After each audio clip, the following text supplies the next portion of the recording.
ايه اكتر حاجة فاكرها من ايام الطفولة؟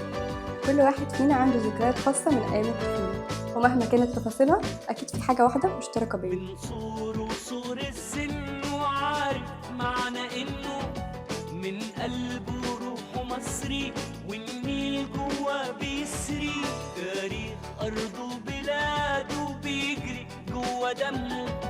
من قلبه روحه مصري والنيل جوا بيسري. مهما اختلفنا في البلد، اللهجة او حتى التقاليد، كلنا اتربينا على نفس الحاجات تقريبا، من الشارع اللي كان ملعبنا للعادات اللي اتعلمناها في بيوتنا، لكل كلمة وكل لعبة. والحاجات دي مش بس كانت بتجمعنا، لا دي كانت هي الاساس اللي شكلت شخصياتنا وقيمنا.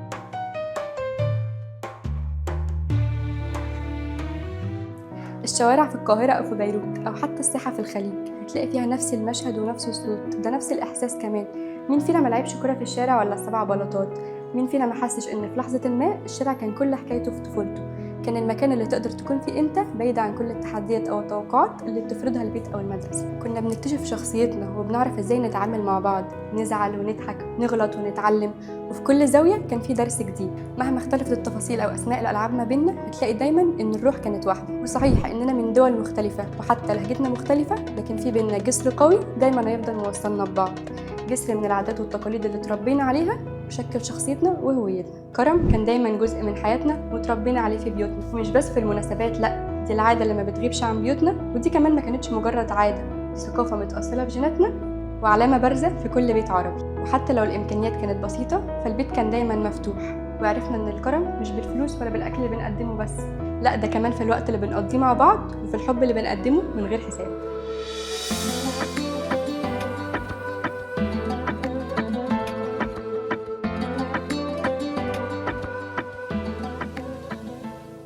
ولو فكرنا في الأيام دي هتلاقي إن التربية في بيوتنا كانت حاجة واحدة، وإن كان في طابع خاص للتربية، وأول وأهم حاجة هي الاحترام. ما تحطش رجل على رجل قدام حد كبير، وطي صوتك وانت بتتكلم مع اللي أكبر منك. اتربينا على المسؤولية وإننا مش عايشين في الدنيا لوحدينا، ومن هنا اتشكلنا وتعلمنا ازاي نكون متحضرين، وازاي نقدر نسمع قبل ما نتكلم ونساعد قبل ما نطلب. وتربيتنا ما كانتش مجرد قيم ومبادئ، لا احنا اتربينا على ان خلفيتنا الثقافيه مش مجرد تاريخ قديم، وان كل كلمه سمعناها من اجدادنا زمان مش مجرد حكايات. وانت صغير ما كنتش فاهم المعنى الحقيقي ورا كل كلمه، وكنت فاكر ان العادات دي مجرد حكايات قديمه، ولما كبرت فهمت ان كل حاجه فيها طعم مختلف، وان كل شيء فيه هويه.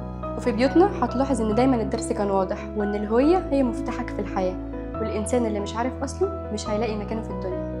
والهوية هي الحاضر والمستقبل، وإحنا مش أبناء لحظات فاتت، لا إحنا أبناء إرث حي.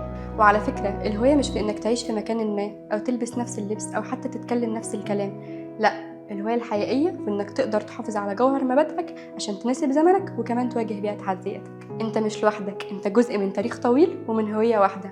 يمكن كل واحد فينا بيعيش في مكان مختلف ولهجتنا بتتغير، لكن الروح هتفضل واحدة.